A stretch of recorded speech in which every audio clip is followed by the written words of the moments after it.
নমস্কার বন্ধুরা, আশা করি আপনারা প্রত্যেকে ভালো আছেন। চলে এসেছি আরও একটি গল্প নিয়ে।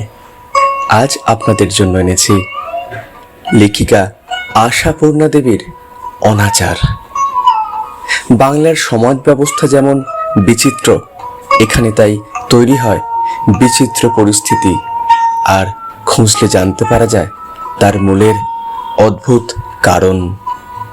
তেমনি এক সমস্যা এবং তার কারণ নিয়ে রয়েছে আশাপূর্ণা দেবীর অনাচার গল্প। চলুন যাওয়া যাক গল্পের অন্দরমহলে। সুভাষ কাকিমার নামে একেবারে ছিছিক্কার পড়ে গেল। মেয়ে মানুষের যে এত বড় কঠিন প্রাণ হতে পারে, এ যেন ধারণার অতীত। মেয়ে মানুষ কেন, কোনো মানুষের পক্ষেই কি সম্ভব?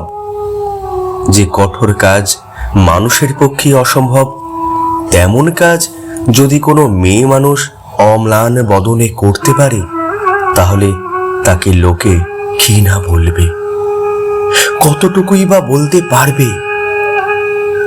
আমার নিজের কাকিমা আর মা বাড়ি এসে দালানে পা ছড়িয়ে বসে পড়লেন, বোধহয় মনের ওপর এত বড় একটা ধাক্কা সামলাতে। সুভাষ কাকিমারা আমাদের জ্ঞাতি নয়, কাজেই অশৌচের বালাই নেই। তাছাড়া মৃত্যু বাড়ি থেকে ফিরে সধবা মানুষের নাকি তক্ষুনি স্নান করতে নেই, তাই মা কাকিমা কাপড় ছেড়ে বসেছেন। পিসিমা একেবারে ঘাট থেকে একটা ডুব দিয়ে ফিরলেন। উঠোনে দাঁড়িয়ে ভেজা থানের আঁচলটা নিংড়ে নিংড়ে সে নিংড়ানো জলটুকু দিয়ে পা ধুয়ে দালানে উঠে পিসিমা চাঁচা ছোলা মাজা ঘষা গলায় বলে উঠলেন, যাক, এতদিনে গিরিন খুড়োর হাড় কখানা জুড়লো। আজন্ম দুঃখী, রোগে শোকে জর্জর দেওখানা টিকেছিল শুধু পরমায়ু ফুরোয়নি বলে, নইলে মরেই তো ছিলেন। আলনা থেকে শুকনো মটকার থানখানা পরে নিয়ে মার কাছাকাছি বসে পড়ে থানের আঁচলখানা দিয়েই ন্যাড়া মাথাটা ঘষে ঘষে মুছতে লাগলেন পিসিমা। মা নিঃশ্বাস ফেলে বললেন, মানুষ জন্ম হয়ে পর্যন্ত এমন সর্বনেশে কথা কখনো শুনিনি ঠাকুরজি। তুমি তো সেদিনের মেয়ে বউ, তুমি শোনোনি? সে কিছু মস্ত কথা নয়, জগতের কেউ কখনো শুনেছে? কাকিমা বললেন, আমি শুধু ভাবছি পারলো কি করে, প্রাণ ছিঁড়ে পড়লো না। একদিন নয়, 8 দিন নয়, 6-7 মাস এই দুরন্ত সংবাদ চেপে রেখে স্থির থাকা, উফ, ভাবাই যায় না। পাষাণে তৈরি বুক। পিসিমা বললেন, ওগো, কার ভেতর কি থাকে সে শুধু সময় এলেই ধরা পড়ে। সুভাষ ছোঁড়া যখন ছিল তখন মনে হতো বুঝি এমন ভালোবাসাবাসের জগতে নেই। তারপর ছোঁড়া হঠাৎ চলেই বা গেল কেন, তাই বা কে বলবে? আমার মনে হচ্ছে বইয়ের ভেতরের অন্য গুণ টের পেয়ে সুভাষ মনের ঘেন্নায় চলে গেছিল। জানি এই সমালোচনার আগুন সহজে নিভবে না। মানুষকে ধিক্কার দেবার যত রকম ভাষা আছে সব এরা একে একে ব্যবহার করবেন।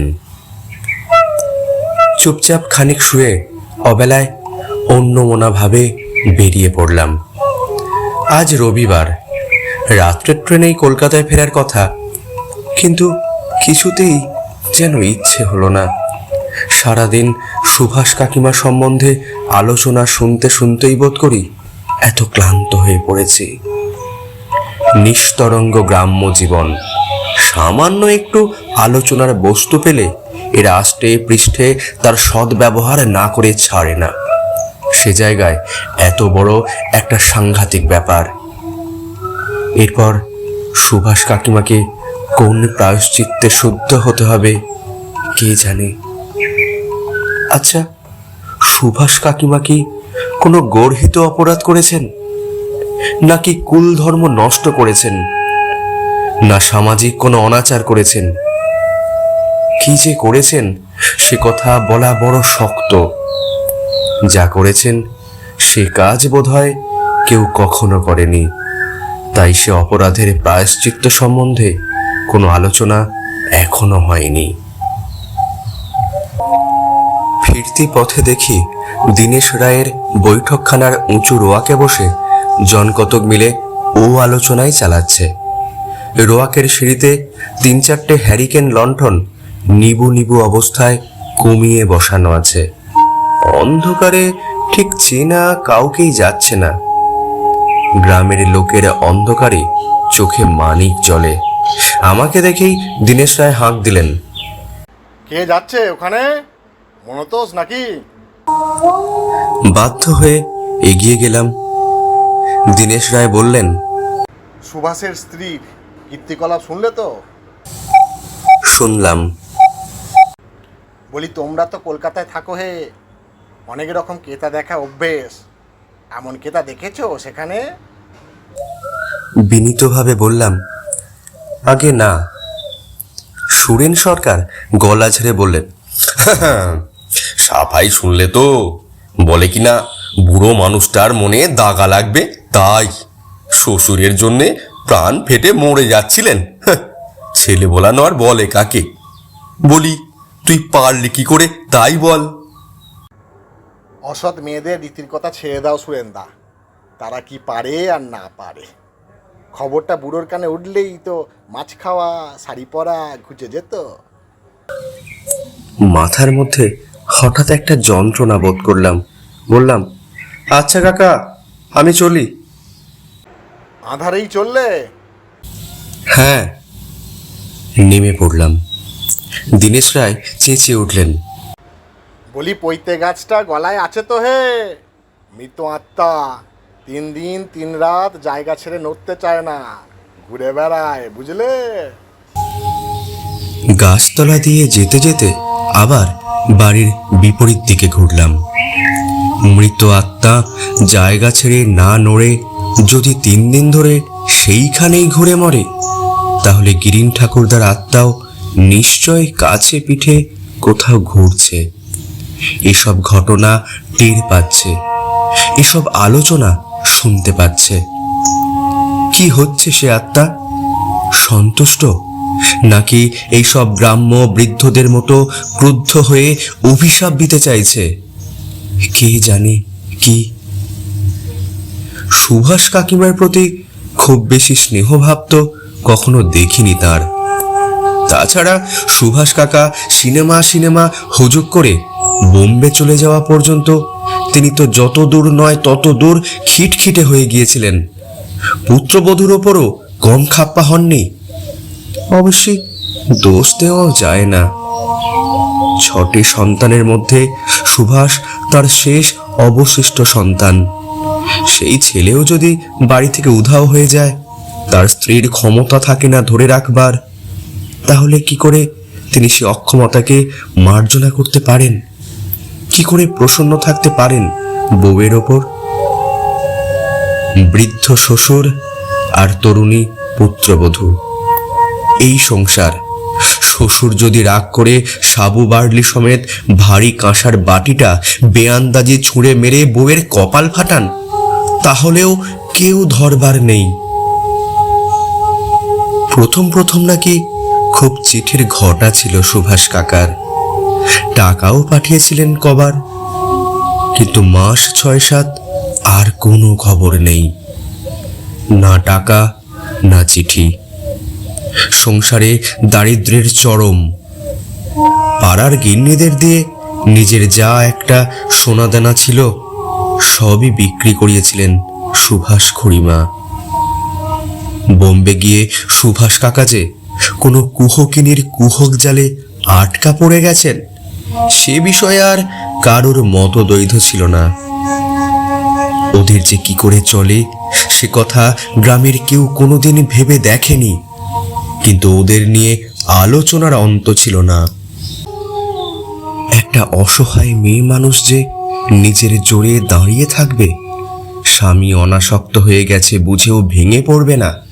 সবসময় হেসে কথা কইবে লোকের সঙ্গে? এটা সত্যিই বড় দৃষ্টিকটু। কিন্তু সে তো তবু সহ্যের সীমানায় ছিল। আর আজ যা জানা গেল, এ যে সহ্যের অতীত। আজ যা জানা গেল সেটা হচ্ছে, এই গিরিন ঠাকুরদার মৃতদেহ যখন পড়ে আর বাড়ি লোকে লোকারণ্য, তখন সুভাষ কাকিমা পাড়ার সমস্ত মান্যগণ্য ভদ্রলোকের সামনে খামের একখানা চিঠি ফেলে দিয়ে মৃদু কণ্ঠে বললেন, এই নিন, এই চিঠি পড়ুন। পড়ে আমার কি কর্তব্য আদেশ দিন। যদি কোনো প্রায়শ্চিত্তের দরকার থাকে তার ব্যবস্থাও দেবেন। একপাশে দাঁড়িয়ে আমিও দেখছিলাম সব। প্রবীণেরা সকৌতূহলে চিঠি কুড়িয়ে নিলেন এই ভেবে যে গিরিন ঠাকুরদার হয়তো লুকানো টাকা কড়ি কিছু ছিল, সেই সংক্রান্ত কোনো লেখাপড়া। চিঠিটাই হাঁ হাঁ করে কুড়িয়ে নিয়েছে লোকে, বাক্যার্থের দিকে কান দেয়নি। মুখ ছেঁড়া খাম। পুরনো চিঠি বার করতেই যতগুলো সম্ভব মাথা তার উপর ঝুঁকে পড়ল। কিন্তু এ কি চিঠি না জ্বলন্ত আংরা? প্রবীণদের মুখ ভঙ্গি দেখে যারা চিঠি পড়েনি তারা উদ্গ্রীব হয়ে তাকালো, ব্যাপারটা কি? সতীশ কুণ্ডু একটু ক্ষোভ এবং ব্যঙ্গ মিশ্রিত হাসি মুখ ফুটিয়ে চিঠিটা ভাঁজ করে খামে পুড়তে পুড়তে বললেন, সকলেই যখন এখানে উপস্থিত আছেন বলে ফেলাই ভালো। সুভাষ বাবাজি আজ 7 মাস হলো গত হয়েছেন। বোম্বে থেকে তার এক বন্ধু যথাসময়েই জানিয়েছিলেন, তবে বৌমা এ যাবৎ সংবাদটি গোপন রেখেছিলেন। ঘরের মধ্যে কি বাজ পড়ল? মৃত্যু সংবাদ গোপন রাখার সংবাদ এমন কিছু নতুন নয়। সময়ে অসময়ে অবস্থা বিবেচনা করে লোকে এমন করে থাকে কখনো কখনো। কিন্তু স্বামীর মৃত্যু সংবাদ গোপন করবে স্ত্রী, উদ্দেশ্যটা কি? ভিড়ের মধ্যে অস্ফুট গুঞ্জন ধ্বনি উঠল। প্রবীণরা চোখ গোল করে হাঁ হয়ে তাকিয়ে রইলেন। আর সুভাষ কাকিমা ভাবলেশ শূন্য মুখে শ্বশুরের অসুখের সময়ে ব্যবহৃত ওষুধের শিশি, কাচের গেলাস, পিকদানি, কাঁথাকানি, জামা কাপড় ইত্যাদি একত্রে জড়ো করতে লাগলেন। অতঃপর কে একজন মহিলা বললেন, হ্যাঁ রে সতীশ, বৌমার করণীয় কাজ তাহলে কি হবে? আপনারাই বলুন। আমার এই 60 বছর বয়সে এমন ঘটনা তো দেখিনি সত্যতেই। অজান্তে হয় সে আলাদা। বলে অজান্তে সাপের বিষে দোষ লাগে না। সত্যদি বললেন, চাইপাশ শাখা সিঁদুরের ব্যবস্থা নয় আমি করে দিলাম, কিন্তু একটা প্রায়শ্চিত্তের দরকার তো। জেনে শুনে এত অনাচার? হ্যাঁ গা বৌমা, এ চিঠি চেপে রাখার বুদ্ধি তোমায় কে দিলে বাছা? সুভাষ কাকিমা মুখ তুলে কে জানে হয়তোবা একটু হেসেই বললেন, বুদ্ধি আর কে দেবে পিসিমা? বোধ হয় আমার দুর্মতি দিয়েছে। যাই হোক, বলি এর একটা মানে তো আছে। যদি উড়ো চিঠি বলে অবিশ্বাস এসে থাকে, পাড়ার 5টা বিচক্ষণ লোককে দেখাতে হয় তো। অবিশ্বাস তো করিনি পিসিমা। তাহলে সুভাষ কাকিমা এইবার হাতের কাজ থামালেন, স্থিরভাবে বললেন, ভেবেছিলাম বাবা বুড়ো মানুষ, জীবনভর অনেক শোকতাপ্ত পেয়েছেন, মরণকালে না হয় আর নাই পেলেন। এইটাই কি আর একটা সহজ মানুষের মতো কাজ হলো বাছা? যে যার কর্মফল নিয়ে এসেছে, ভোগ না করে উপায় কি? এই যে তুমি 6 মাস ধরে জেনে শুনে তার ভিটে বসে বিধবা হয়ে সধবার আচরণ করলে তাতেই কি তার ভালো করলে? এতে তার আত্মার অসদ্গতি হবে না? যাক, এখন ভট্টাচকে ডাকো, কি বলে সে দেখি। নারায়ণ নারায়ণ। ভট্টাচার্য নারায়ণ নারায়ণ করতে করতে এলেন। শুনে এসেছেন তো সব? তিনি বিধান দিলেন, যেহেতু গিরিন ঠাকুরদার শ্বশুর, সেই হেতু তাঁর শ্রেষ্ঠকৃত্যের সঙ্গে সঙ্গে পুত্রবধূর বৈধব্য সাজগ্রহণ দৃষ্টিকটু। অতএব মৃতদেহ বার করার আগেই সুভাষ কাকিমার শেষকৃত্য করে দেওয়া হোক। সুভাষ কাকিমা বললেন, আমার সঙ্গে কেউ আপনারা যাবেন পিসিমা? না আমি একা গেলে চলবে? সত্যপিসি গম্ভীর বদনে বললেন, তোমার অবশ্যই কোনো সাহায্যের দরকার নেই দেখছি, তবে আমার তো একটা কর্তব্য আছে। সেই 18 বছর বয়স থেকে এই কাজে চুল পাকালাম। নাও চলো। থাক থাক, গামছা কাপড় কিছু নেবার দরকার নেই। নাও দিনেশ, তোমরা ততক্ষণ এই দিকের গোছ গাছ করো।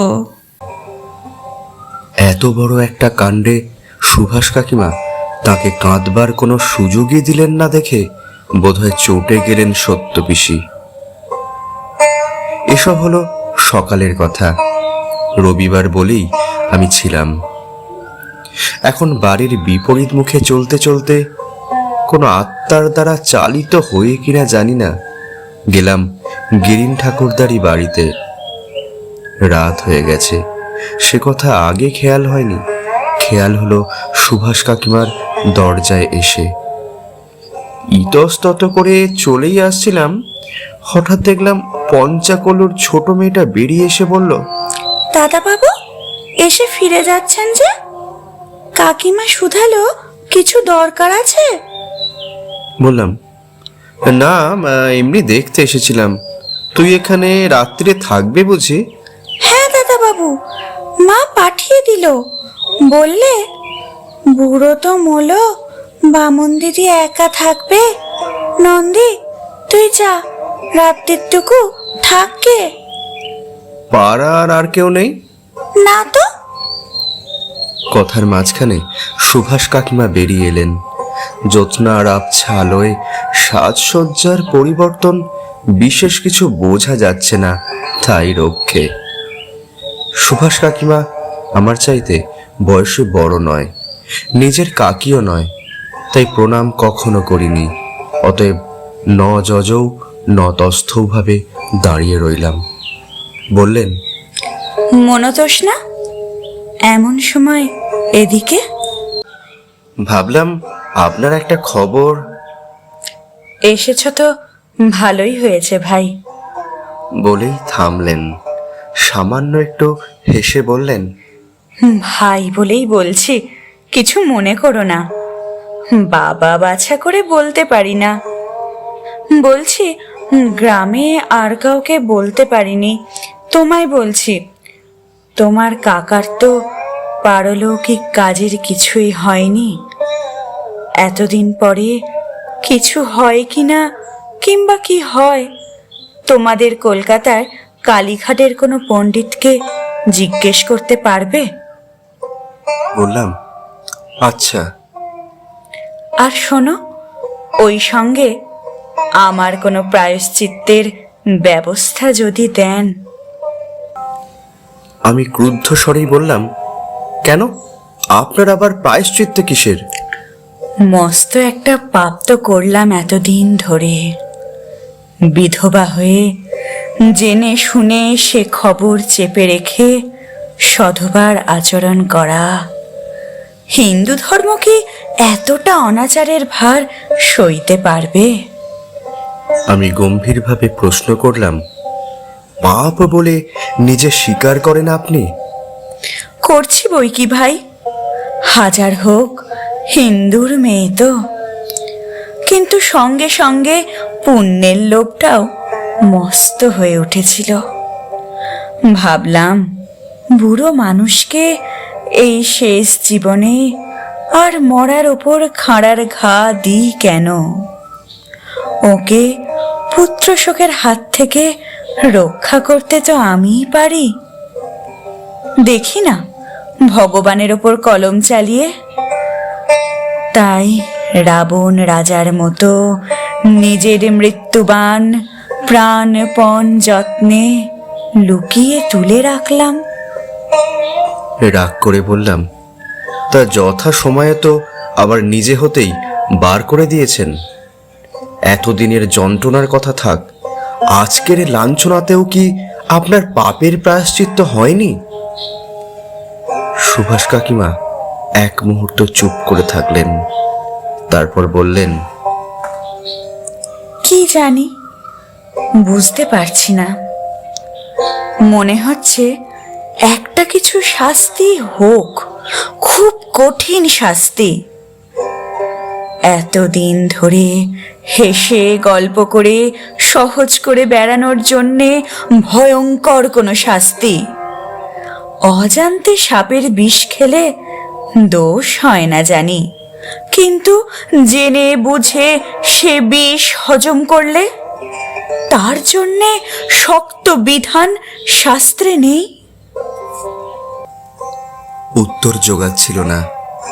হঠাৎ 12 বছরের নন্দী চৈতন্য করিয়ে দিল, দাদা বাবু, এবার ঘরে যাও, গা ঘরের নোক ভালো নয়, কোথায় আনাজ কানাজদের দেখবে আর কুচ্চা রটাবে, আঁত হয়েছে তো। কথাটা বড় নিদারুণ সত্যি। লজ্জায় লাল হয়ে উঠলেও এক কথায় উল্টো মুখ ধরতে পারাও শক্ত।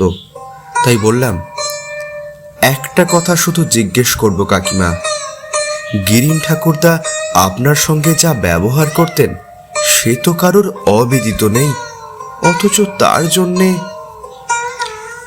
এটা কি একটা কথা হলো মনতোষ? কাকিমা হেসে ফেললেন। উনি রাগের মাথায় যখন তখন আমার মাথা লক্ষ্য করে লাঠি নিয়ে তেড়ে আসতেন, তাই বলে আমি জেনে বুঝে ওর মাথায় লাঠি বসানোর ভারটা নেব? কিন্তু লোকে কি এর মর্ম বুঝলো? লোকের বোঝাটাই তো শেষ কথা নয় ভাই। আচ্ছা, আরেকটি শেষ কথা। কিছুতেই এই সন্দেহকে দূর করতে পারছি না। ভাবছি কি করে পারলেন। সুভাষ কাকিমা এবারেও একটু চুপ করে থাকলেন, তারপর বললেন, সেটা আমি নিজেও বুঝতে পারি না মনতোষ, কি করে পারলাম।